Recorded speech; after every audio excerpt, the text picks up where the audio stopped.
All right. How's it going, everybody? Brandon McCaskill here with Momentum Canada.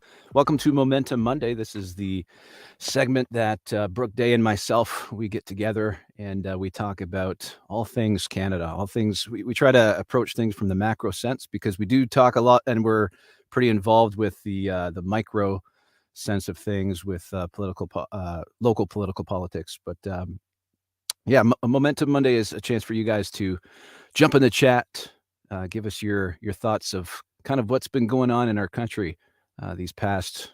Well, I guess this entire year has been a pretty exciting one for the freedom movement, at least. And so we try to cover as many topics as we can within the scope of what YouTube allows. So we always try to be careful that way. But yeah, so last week, Brooke and I were talking about this recent.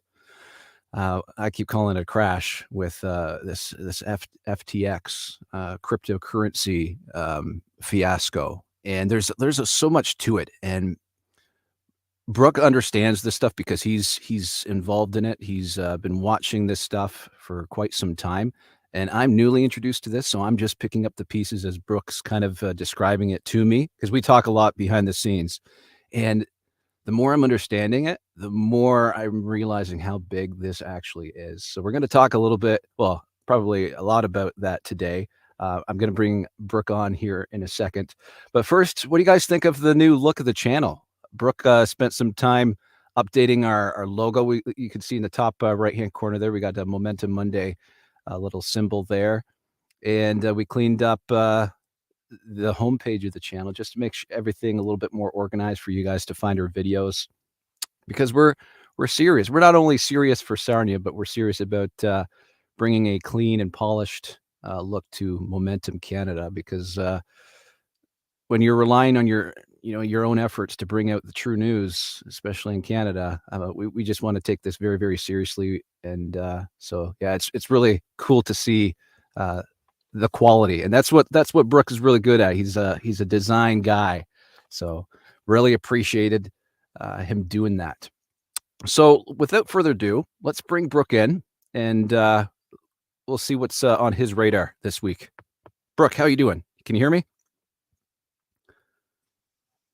There he is. Good afternoon, Brandon. How are you doing, sir? Monday. Excited to be back. Excited to experience the new look and the new feel. I love it. And yeah, it's all looking pretty good right now. The old background there of Ottawa. I never realized how beautiful Ottawa truly was until I was searching for thumbnail pictures for our background. Yeah. Yeah, I've only been to Ottawa during basketball season, and it's always snowing in there, and it's nice, but it's not nearly as nice as what I saw in the spring and in the summertime photos. So. Yeah, for sure. Yeah, that Ottawa River looks pretty nice. Yeah, it's pretty neat how our parliament there is up on the hill as well. It's awfully strategic.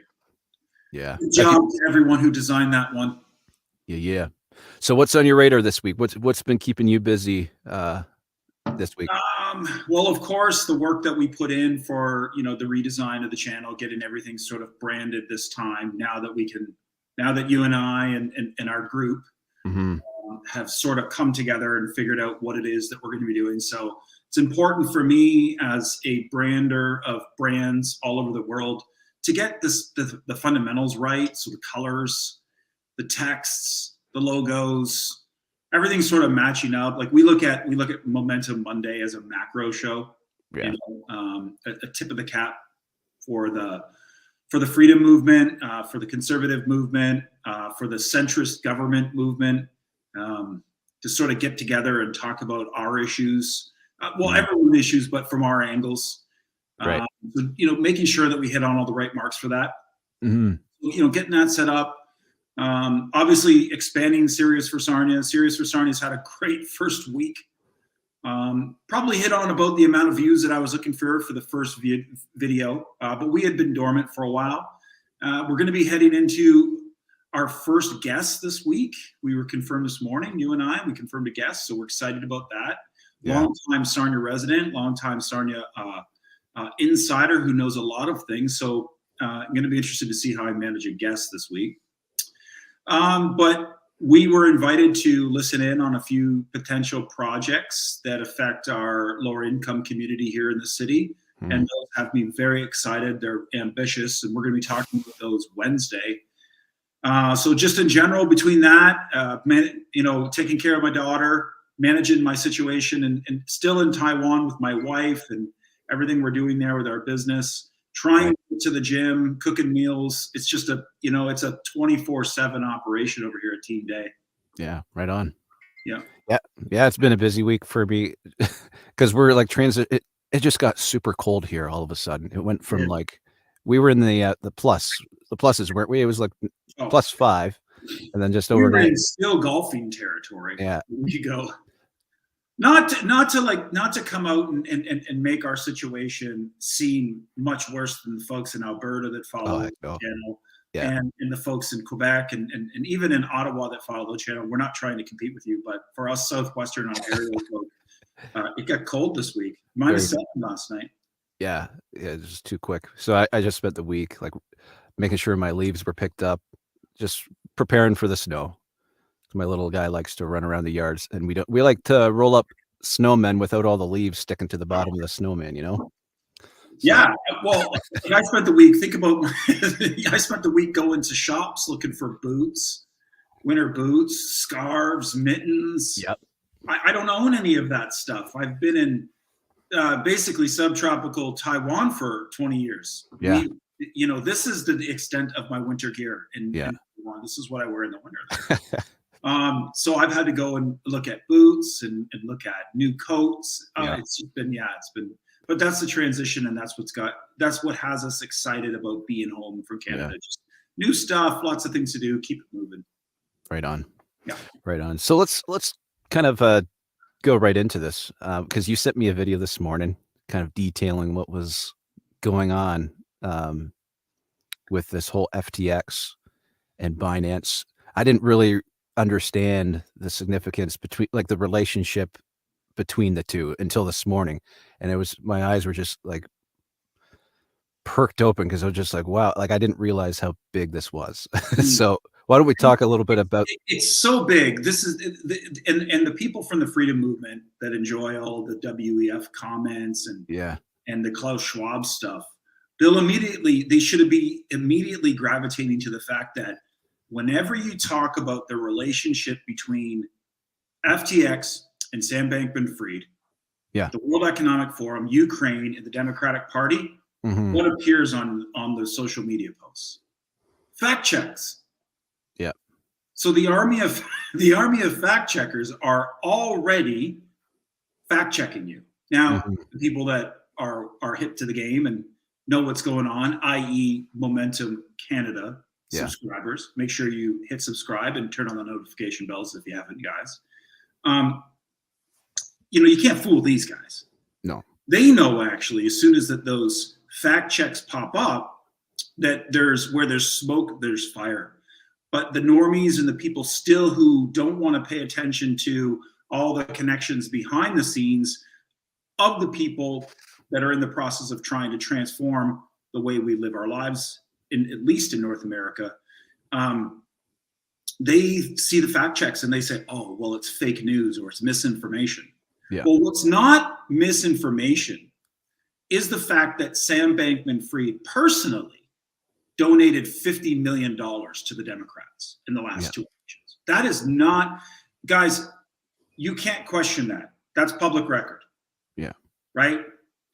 What you can speculate on is the over 190 millions in donations through all the various organizations, NGOs, foundations, etc., that went from FTX into the pockets of super PACs, PACs, organizations, and committees that are put together to assist the Democrat Party with their platform. There is enough information there that you can at least question that. Right. So for the fact checkers to be out dropping a fact check on all of those things, and then of course the relationship with Ukraine, the relationship with the World Economic Forum, it's just one big mess. And the reason why they're doing this, and the reason why not enough regular people are seeing this on their TV screens right now, Brandon, is the fact that there's something called a clawback. Now, in major fraud cases like Bernie Madoff, right? Bernie Madoff, you know that name, don't you? Yeah. Yep. He defrauded people. He did the Ponzi. That was in the financial crisis. 75%, so 75 cents of every dollar was clawed back in the Madoff case. Bankruptcy lawyers and organizations are able to claw back. Where is that clawback going to come from this time around with FTX? Because they're in bankruptcy, Chapter 11, they filed, right? Yeah. Where is that money going to come from? Obviously, that money is going to come from the Democrat Party of the United States. They've had tens of millions of dollars donated to them. Are they going to refund that money? And that's why you've seen a media blackout. You've seen the media full court press on all of these matters, on all of the social media that they still control, which is basically all of it, except for Twitter now, right? With the fact check. Yeah. It's insane. It's insane. Like, we can talk a little bit about the relationship between CZ, right? Yeah. And Binance and FTX, but the real lead here is the relationship between Sam and the Democrat Party. We'll leave out Ukraine, we'll leave out WF, because you know what? There's no public record of that. There's no evidence, there's no proof. There's just paper trails, there's associations that we've seen in public that we feel as rational human beings that we can at least question that. But what can't be unquestioned, it's unquestionable, the donations that were given to the Democrat Party. And in a clawback scenario, which we're going to see for sure, will the Democrat Party be on the hook for say 75% of that? So if they donated $100 million, are they going to kick back $75 million? Yeah. And what does that say about their recent performance in the midterms? That they were funded by a crook. And there's no discussion of that in that framing. They were funded by at the very least, a lone wolf with a few wolf pack criminal actors who frauded their investors, who frauded their users, and kicked that money into political causes. At the very least, that's it. That's not even the grand conspiracy that we discussed last week when we looked at that org chart and said there's no way, there's no flipping way that Sam does this on his own. Yeah. You know what I mean? These institutions that allow you the access that they have and the type of shielding for tax havens that they have do not give you KYC, which is know your customer status, lightly. Yeah. They don't hand that out. You know, like I have to go through heavy KYC for bank accounts, my own personal bank account. When I set up our bank account here for myself and for my business, I had to provide oodles of documents. And they checked me. So there's no way that all gets set up, one, by Sam himself, the actual legwork of doing it. Right. And two, it doesn't happen with the sort of laissez-faire approach that they had to their back end. And we can get into that in a minute, Brandon, and talk a little bit about, you know, the fact that what his back end looked like, i.e. his accounting, oversight, and auditing. Yeah. Yeah, exactly. Pinto Sachs in the Chinese says the left plays dirty and they control the narrative in media. Yeah, it's true. They absolutely do.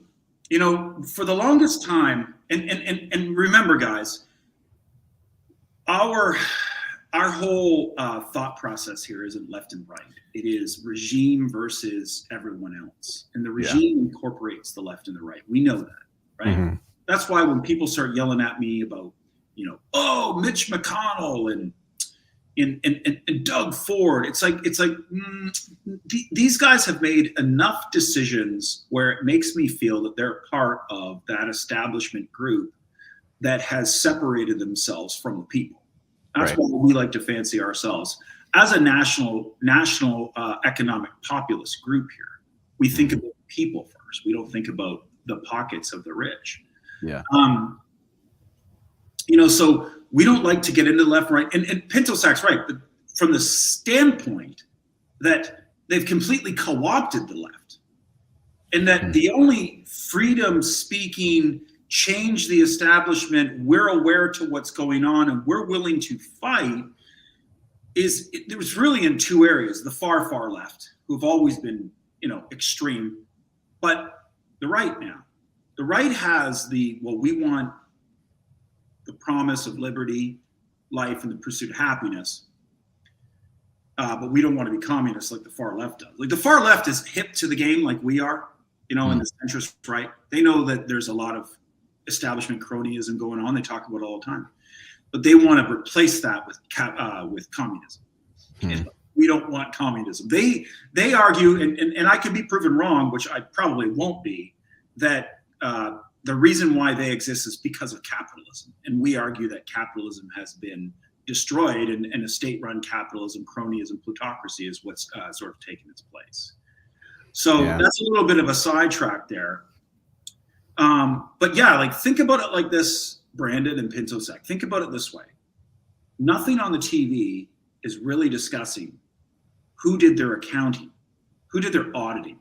Now, there's a real adult in charge of their bankruptcy proceedings, the same man that oversaw the Enron bankruptcy, which was a fraud, which was a fraud. Lehman was not a fraud. Lehman was, an investment bank that got caught up in a bunch of garbage, and they were left holding the bag. And because of that, they needed to be bailed out. But Enron was a direct fraud. And FTX's market cap and FTX's scale is 3x of what happened at Enron. It's far bigger, with more money and more velocity as well, and much more social impact. And the man that's handling the bankruptcy proceedings in Delaware right now has remarked and said that there's no in-house accountant for FTX. So think about that. A $15 billion valued company, and some say at one point it was more, but we'll just say 15 billion because that's what they stated for revenue and assets on their balance sheet, had no in-house accountant. That Brandon, when it was time to pay you, say you were on the payroll, they used social media apps to transfer you your check. When they applied for their GAAP, generally accepted accounting principles audit, which is very important to get investors on board, people who sort of trust things. It's like ISO. It's like, well, it's an internationally accepted principle. I trust you, right? For them to do their audit, they didn't use Deloitte. They didn't use Ernst & Young. They didn't use KPMG. They didn't use anyone like that. They used a company, and I don't even know the name, that is in the metaverse. Yeah. The first auditing company in the metaverse handled their audit. Now, listen, you don't do all of this stuff and put all this stuff together unless there's people behind you and in the bureaucracy letting it happen. People aren't that stupid. You cannot argue on one side of your face that the people in government are really intelligent and they're really smart and that they care about their job, and then tell me that they just missed this. I don't believe that. That's where I don't believe. And look, time will tell. This is the tip of the iceberg, and so many things are happening on a daily basis that we don't know. But this is an incredible story.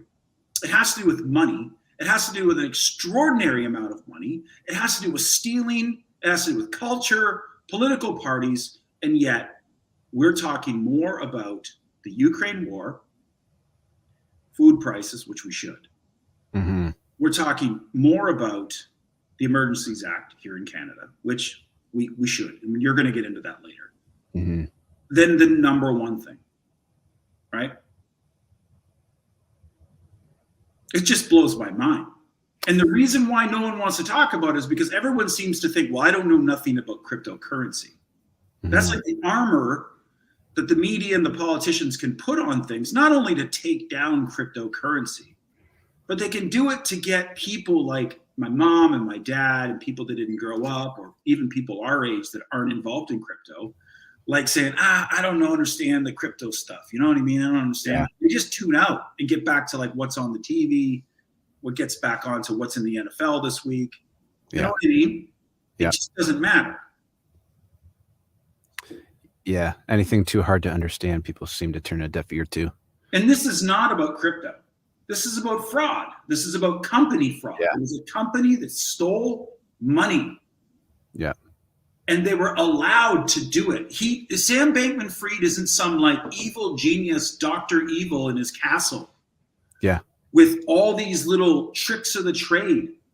Go and watch the videos of these people. They're not sophisticated. Go and watch Caroline Ellison's videos. Listen to her talk. Listen to her. Yeah. They were given assistance. It's obvious. My BS meter is freaking out about that part. And I want to know who gave them the assistance. Me too. And myself and my friends on the inside of crypto, we hypothesize all the time about where's Sam Trabucco, where's Gary Wong, why aren't they even on TV? Why aren't, like, after Bernie Madoff was found that he was suspected of fraud, they followed Bernie Madoff everywhere. Yeah. You don't even see these people's faces on TV right now. And worse, the media is writing puff pieces for Sam. Oh, he's this young kid who got caught up in the game. Things move too fast. Yeah. You know, it's incredible. It's incredible. And you know why? And I'm telling you, and this is just my opinion. Okay, this is just my opinion. It's because of how much money he donated. Yeah. Yeah. Pinto Sacks, this is what is depressing. Who in a position of power will do anything about this? This money, Pinto Sack, this money swayed an election.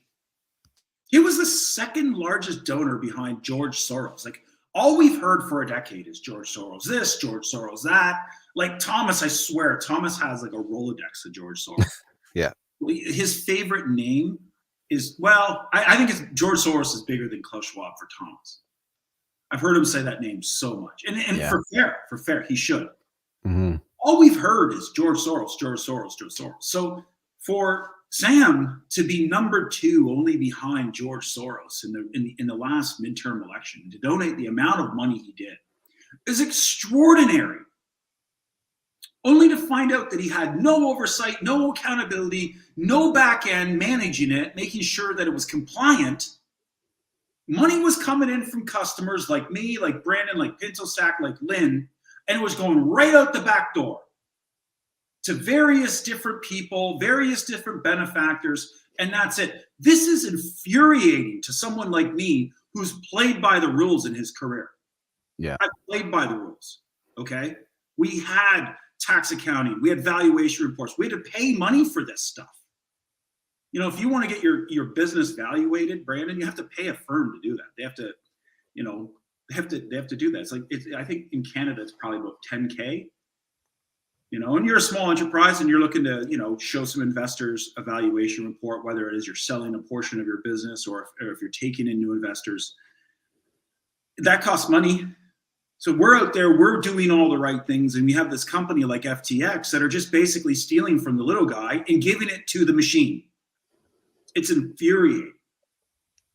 And again, through a combination of power in the media, through the fact that it's about crypto and most people don't know about it, you know, and the simple fact that I also think too that it all happened during the most calamitous. Think about what was going on around it: the midterms, the Emergency Act in Canada, more drama in Ukraine, Russia, right? Like in that moment, there was a press release saying that, oh, Ukraine might come to the negotiation table. Right? Oh, they're thinking about negotiating. And that's when the whole Binance, CZ stuff happened. It just got washed. And we had an episode, you, myself, I think Tom was on it as well as Jeffrey. And we were talking about the timing of the media when they drop things, right?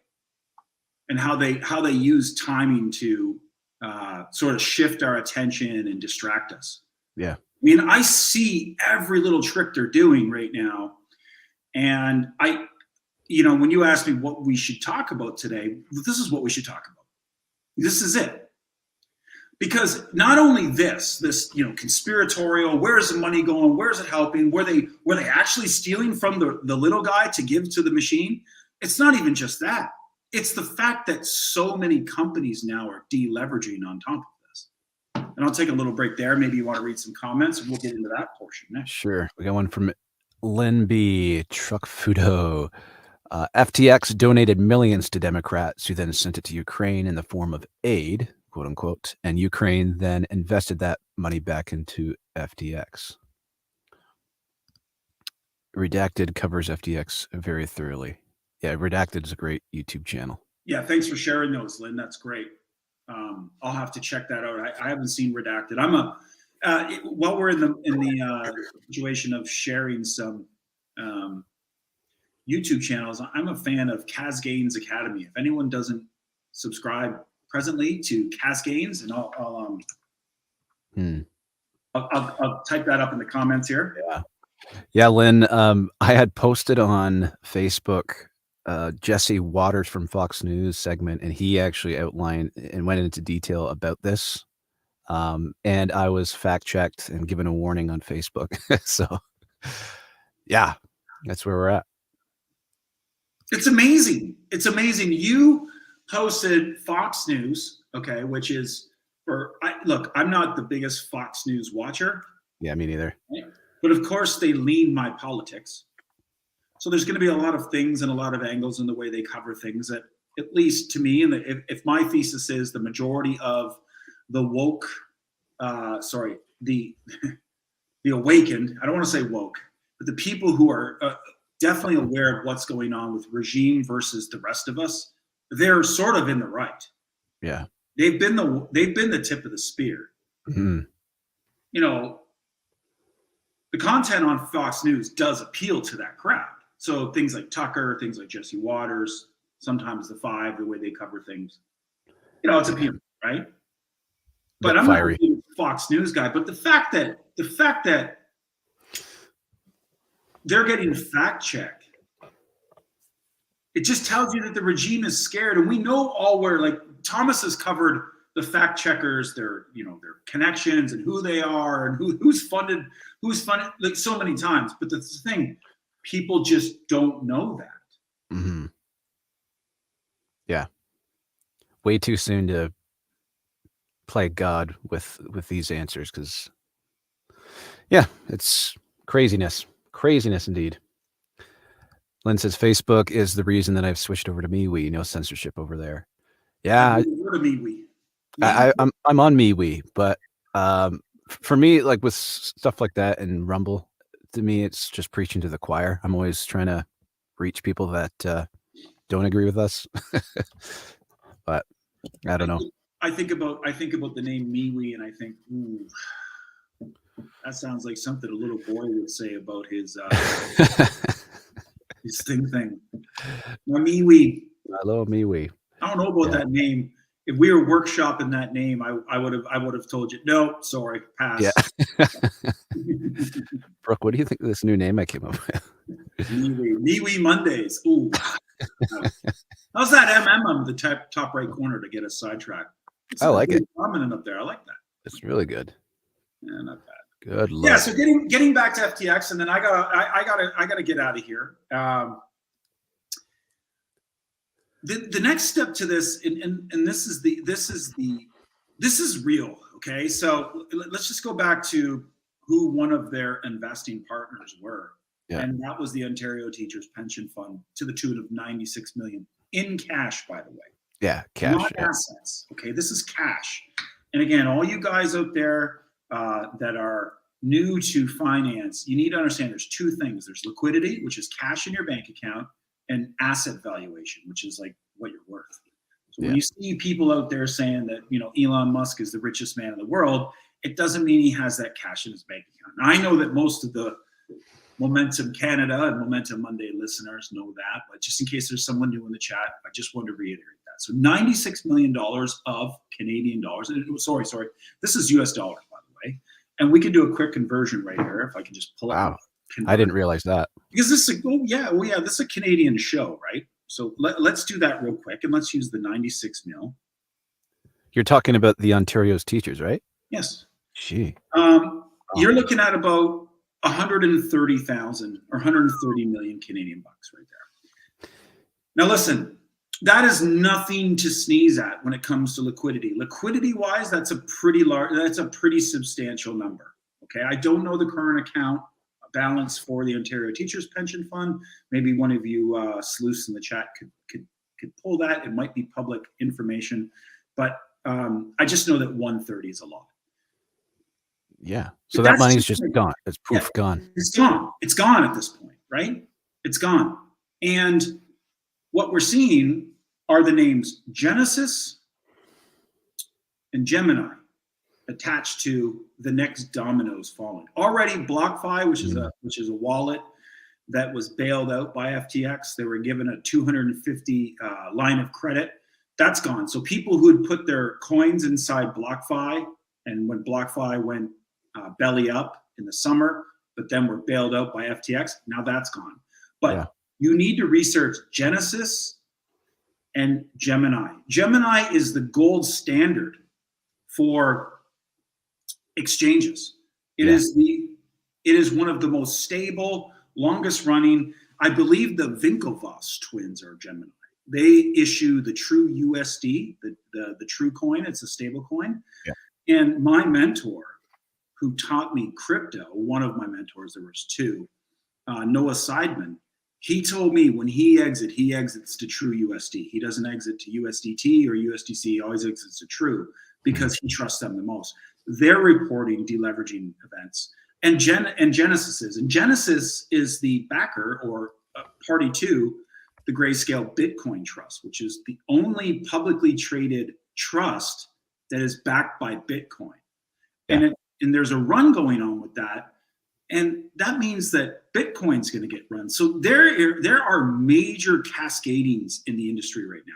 Now, I probably butchered those relationships because I just listened to them this morning because it was brand new news. Yeah. You know what I mean? So I encourage anyone to go and look at, here's another, there's a guy from the Coin Bureau who does, go ahead and search Coin Bureau on YouTube and follow that. He just did a video 39 minutes before us updating with this. So the names Genesis and Gemini are now being mixed into it. And guys, these are backed by major venture capital. Remember, this is not money. This is code. This is technology. It's the iteration of social media in Web 2. It's Web 3. So don't think about this as coins. Think about this as the next version. The next version. Oh, go ahead. Yeah. Of the internet, you know, because that's where we're headed with the internet. Is we're headed to Web 3. We're transitioning out of Web 2. Right. So yeah, go ahead and find the Coin Bureau. Guy does great videos. So if you want to learn anything about coins, if you want to learn anything about digital assets, you can go there as well. He covers a lot of macro stuff. So he covered the real estate, mortgage industry. He covers CBDCs. He in the summer, he was diving into topics that were outside of digital assets for the first time. They do a great job. He's very thorough. Cool. Yeah, him and Gaines are sort of my two favorite YouTube channels to take the information that I understand and sort of distill it into one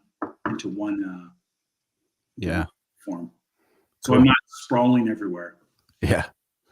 But yeah, so the deleveraging events are taking place, and these are going to affect the bottom lines of companies. They're going to affect the bottom lines of companies. And what does that mean? It means layoffs. We saw tech layoffs this week, right? We're going to be seeing more layoffs here in Canada, right? At the very least, slowed hiring. The combination of slowed hiring and slowed wage increases with inflation, with tax increases, with property tax increases that we're going to be discussing once again on Wednesday in Sarnia. That's just a recipe for disaster. Yeah. Right on. Cool. Well, anything else we want to discuss? No, I think I'm fired up. I'm going to the gym actually, and then I got a couple meetings to do. But no, really exciting week. I'll get a minute to plug Sirius for Sarnia right here. Yeah. Like I said, coming on Wednesday, we're going to have our first guest. We're going to have a nice little chit chat about, probably with 3 or 4 questions. There's obviously a lot of momentum for people in the city to connect and have a platform and discuss, because we want to hold the elected officials as well as the bureaucracy accountable for their actions and their decisions. And I think that Sirius for Sarnia is being looked at as one of the platforms to do that. So we're excited about that. I was excited too to be involved in that discussion. Wow, it was so ambitious. We'll see if we can pull it off. I was invited to speak, do some guest speaking at a mastermind class on Sunday, this coming Sunday, to talk fundraising and how to do that. So I'll be posting about that. Anybody who's interested in learning about fundraising, investing, putting companies together, branding, invite me out for lunch. I'm a cheap date. Actually, no, invite me out for breakfast. I'll come out and tell you what I know over a breakfast. Yeah. But yeah, it's an exciting week, second week of the channel. And like I said, we spent the time on the back ends to get our houses in order, get cleaned up, and get it buttoned up so that people can see the vision, see the effort, and we can get back to, I think, and Lynn might be able to lay into this a little bit too. Were we at about 70 viewers per stream, like at once? Yeah. At one time, we were up to 70. Hey, we were. Yeah. Right. Yeah. Well, the Chucker Convoy was the hottest. It was always like 2K per stream, and then it dwindled way down to. It would cover between 70 and 100 for Momentum Mondays. Yeah, I look at it like, if we can get back up to that 70 number, because we talked about it, you and I, we stepped away to run the campaign. Yeah, and that was an investment well laid. That was an investment well laid. It's starting to show its fruits, and all we need to do is get back into the saddle. Right, yeah. We are, yeah. And get even more focused than we were before, which we are now, and get moving again. Because I think that what we talk about is interesting for people that like us. Yeah. And they rely on us to sort of help them understand the way things are working. We've never really described the impact that we made during the campaign on the channel. Did you want to briefly just kind of tell people what did we accomplish? I think we accomplished a lot. You mean in the campaign? Yeah. Yeah. So we didn't win. Start there. So that's the improvement point where we can improve. But we did make a substantial mark.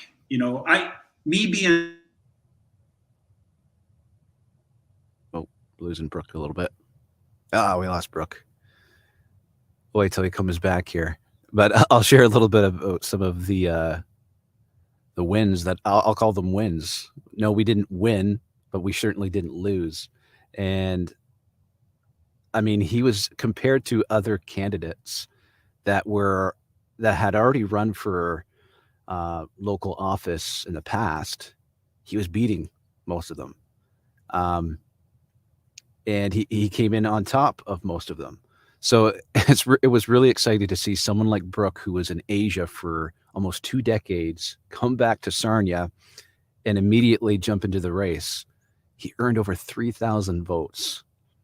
So think of that, just between me and Brooke, just the two of us, our efforts. Sarnia, I mean, cities move on. When you're gone for 2 decades, people move on. And it's not that Brooke was completely forgotten. He has a lot of connections in Sarnia because his family's very well known, and he was very well known himself. But just the thought of 2 young bucks hammering it out and earning 3,000 votes. In my mind, I just picture it like that's a big number. If just imagine 3,000 people standing in front of me. Wow. And one thing I've come to notice is that it's really about a popularity contest. You just got to be well known. You got to be well rooted in the city. So those are the types of people that won. And that's why we're going to continue to be involved in what goes on in the city. Brooke said he was just invited to this, I think it was a seminar. He said that he's going to be presenting his expertise. So that's pretty cool. Oh, here comes Brooke again. We'll bring him back in. Oh, there he is. Yeah, we lost you there. I have no idea what happened. I think my VPN was searching for it was searching for links. Yeah. So getting back to it. Okay. We lost. That's where we proved. But what we did, and what was interesting was we were able to place in the top third. And we were able to beat a lot of people that have been running. We only lost 2 incumbents. We only lost to people who've been out there running. And I think as time's gone on since the election, people have told me, "Hey, you did great." And I look at them like, "We lost. Yeah. I'm sorry." I ask people, "Did you vote for me?" And they say, "Yeah." I said, "Well, I'm sorry, we didn't win." And they're, No, don't be. Are you going to run again? I'm like, yeah. So I think that, me having such a high expectation of myself, and expecting to win like I did might have been, a bridge too far, right? Yeah. It might have been a bridge too far, gone for 2 decades, parachute in July, enter a campaign in August, and get going. But I think we did make an impact. And I think what is important is that we made an impact with our messaging. So that campaign and all the effort that you and I put into it, and we put in an extraordinary amount of effort. And what was great, I want to give Thomas and Jeffrey a huge shout out because they were helpful amongst all the campaign. They were very helpful in the campaign, right? But they were also helpful here. Thomas and Janet picked up the ball here, ran with it. They did the Fisher Files. They kept Momentum Mondays going. They're real team players for that. And I'm really happy that they did, because the channel didn't die. But in the process of focusing mine and your attention, specifically yours, because this is your channel that you started on the campaign like we did, it did take away from the momentum of Momentum Canada. Yeah. Right. And now we have to get that going. And Momentum Canada always had the truckers and the convoy to get the ball rolling. That was the passion, right? So now we're in this vacuum where we don't have a lot of passion. And what I've said to you is that the only thing that we're going to be, the only thing that's going to get us going again is consistency, a commitment to excellence, being researched and prepared, as well as getting our branding all tight and all the back end tight, which we started to do this week. Yeah. Right on. Yeah. And when you were cut off there, I was just telling people the significance of you being away for so long and the amount of votes that you did. It means that people loved your message. Yeah. And just that between the two of us hacking this campaign out, that's to me, it's super, super impressive. So, well, and we have a plan, we do have a very good plan going forward. We have this channel, which is substantial, right? We have the work that we put in here in our city, which is substantial, right? Yeah. And we have our plan. And our plan is interesting because we have people who are attracted to it. Like, the thing is, when it comes to charities and politics, it's extraordinary how much people are willing to do it for free. Mm-hmm. Right? Like, because it's passion. Yeah. It's emotions. People want to help and they want to get involved and they want to change things. It's different than, like, my career in business. And that's where you're trying to figure out compensation. Right. Because, I might own the brand, or I might have created the brand, or I might be a high ranking member in the brand. And I have to hire someone who might not care about my brand like I do. So I have to find compensation that sort of makes them care. Yeah. What I'm finding, this is new for me, is that in the world of charity, fundraising for that, as well as politics, people are just coming to you going, "Hey man, I'm here to help. Yeah. I want to get in." Yeah. And that to me is very interesting. It's made me really think. I keep talking about this document that I'm going to be giving the team. I wrote more last night. I added 3 or I think four more pages to it. Wow. Because more things came to my head, and I don't want to get ahead of myself. But I added I think 4 pages last night. Wow. Because I thought it was very important for us to get that out there. Mm-hmm. Because people are committing. We had a week full of commitments. Yeah. So, yeah, we have a plan to take our messaging and to take the wants and desires of the people that like our messaging and make it part of the professional Main Street conversation, but keeping it independent. Yeah. At the same time, right? That's always been what we want to do. We want to polish up our message so that we can get a seat at the table and have a real stake in the game, right? And we have a plan for that, and it's exciting. I think you and I, we form the foundation of that, but we have found kindred spirits, people that want to get involved, right? Yeah. So that all that stuff is exciting. So Honeycomb, I am still tuning in. Hey, Honeycomb, are you happy with your new governor, the re-election of your governor? What's the vibe like in Florida? It seems to be pretty passionate down there and exciting. Do you want to click on a couple of these? Lynn says hi. Let's go back to Lynn. She just says satellites stepping away that likely caused the backslide on viewers. You need to work on a new campaign to reignite interest in the channel. Yeah, for sure. So that's Brandon and I have talked about it. Myself, I was new to his channel. I feel like Momentum Mondays was a great live chat. It was a great group chat. Me, you, Thomas, Jeffrey hanging out. That was really cool. I liked it. Yeah. But really, this all started because of you, because of the convoy, because of the freedom movement. That's the foundation of this channel. And we've talked a lot, Lynn, about making sure that this show primarily focuses on macro. If you can see on I'll actually go to the branding right now and click on it. And I'll answer a question about Jeff. Where's Jeff these days? Why isn't he on with you guys? My understanding, Jeff is busy trying to find work. He's a photographer, so he's always booking shoots, and he did a wedding a couple weeks ago, and I had an opportunity to do some vocal editing for him because he used some of our I can't speak lapel mics, and so I would just clean up the audio for him, and it turned out really well. So I think that's what he's busy with.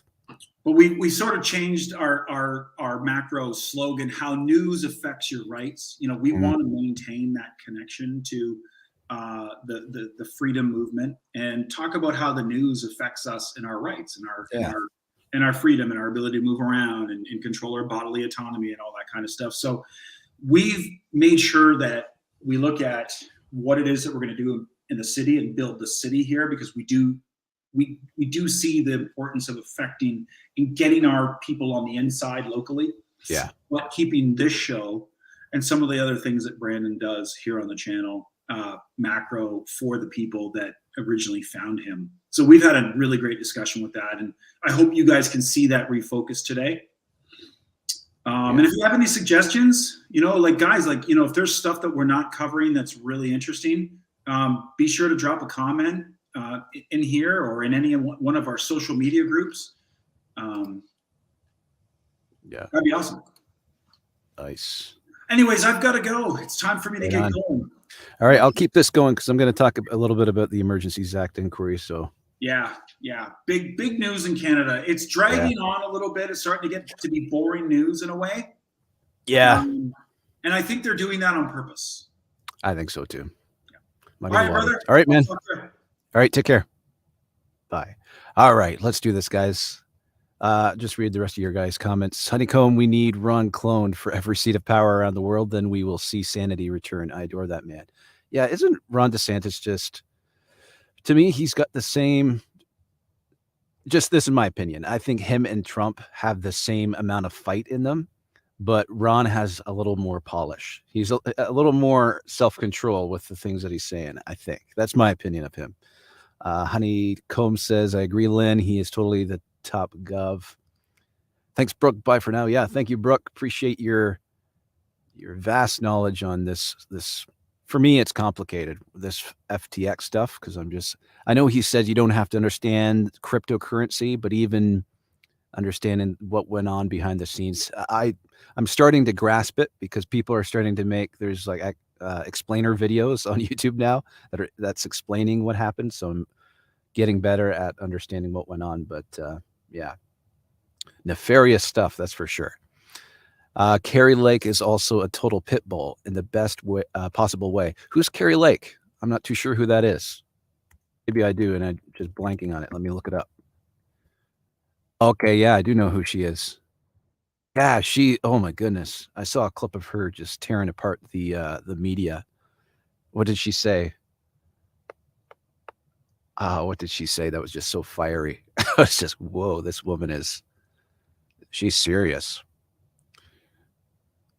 She's like, I'm going to be your worst nightmare or something like that. I laughed so hard. I was like, wow, who is this?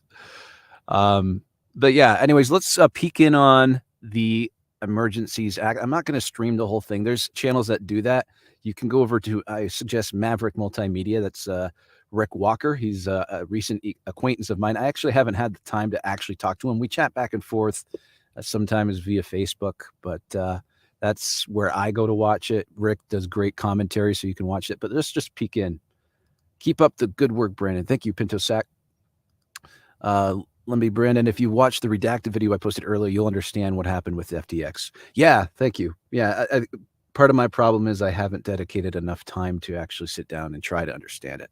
But thank you. I'm going to. I love Redacted's commentary, so I'm going to do that. Thank you, Lynn.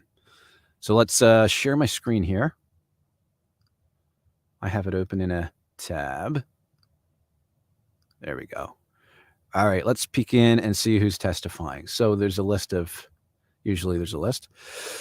All right, David Vignault, Michelle Tessier, and Marie Helene Shayer. Weird names. Bill Blair.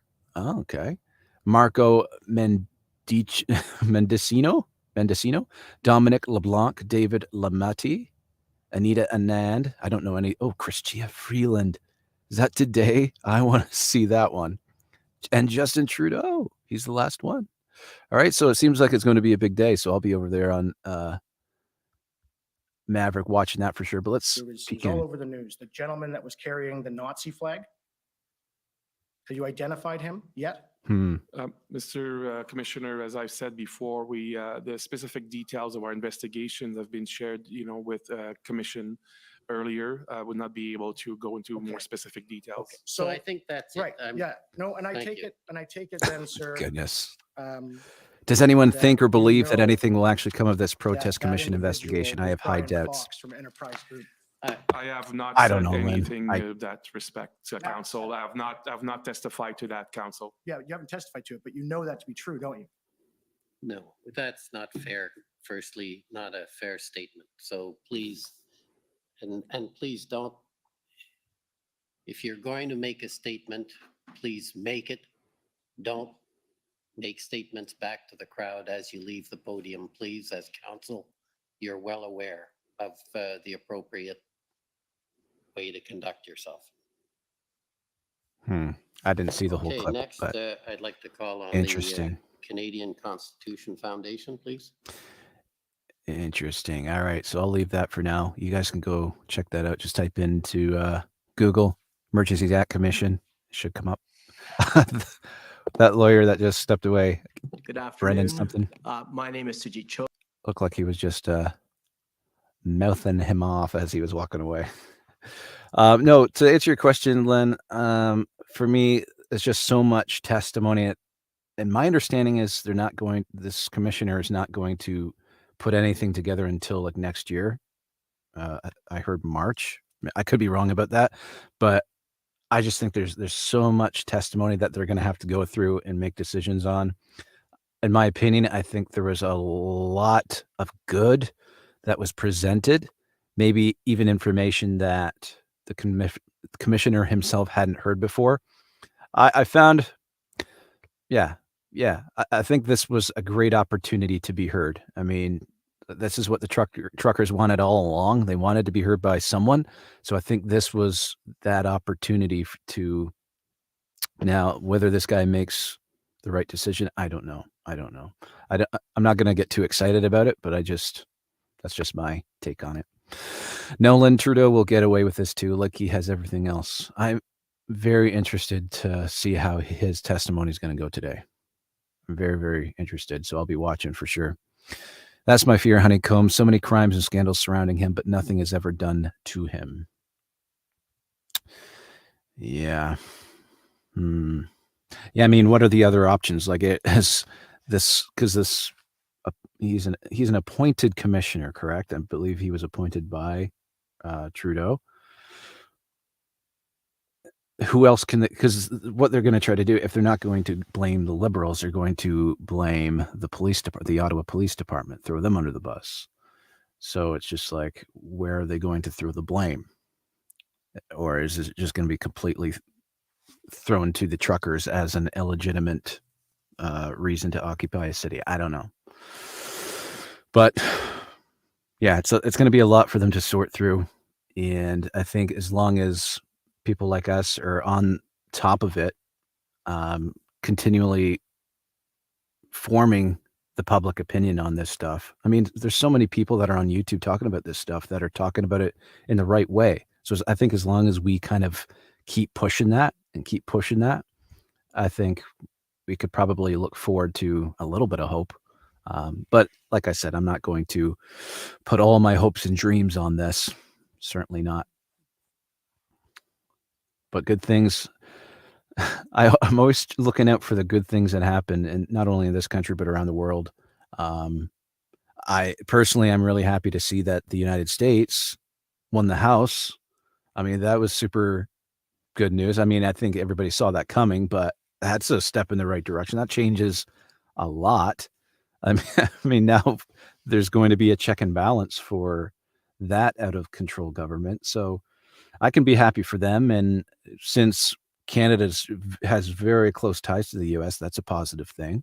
And then I just got to keep praying and hoping for things to keep happening in that fashion. Yes, appointed by Trudeau. Appointed by Turd. Thank you, Lynn. Lucky was thrown under the bus already. She needs firing. Yeah.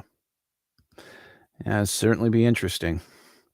But that's my point, because regardless of what this commission comes out with, I think there's enough info out there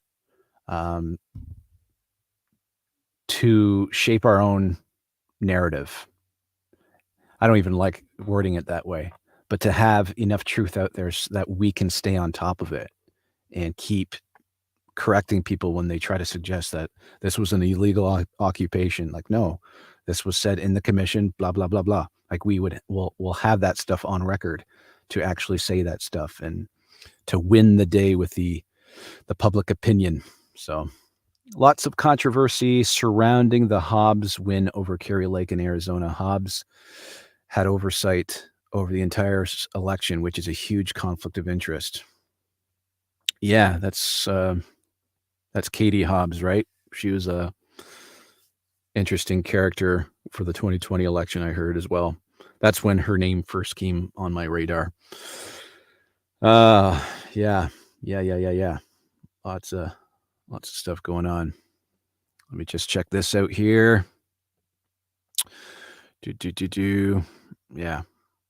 But yeah, that's all. Yeah, like I said, I'm not going to stream the commission. I'll encourage you guys to go over to Maverick and check that out. I just wanted to touch base with that, get your guys' thoughts on that. Hope you guys are doing well. I hope you guys enjoyed the show with Brooke. It's getting to 1:00 now, so I'm going to be jumping off and getting right back to work. I got a lot on my plate today. I'm actually doing some voiceover, and then that's what I do for a living, voiceover, and then I got to work on my studio. I'm setting up.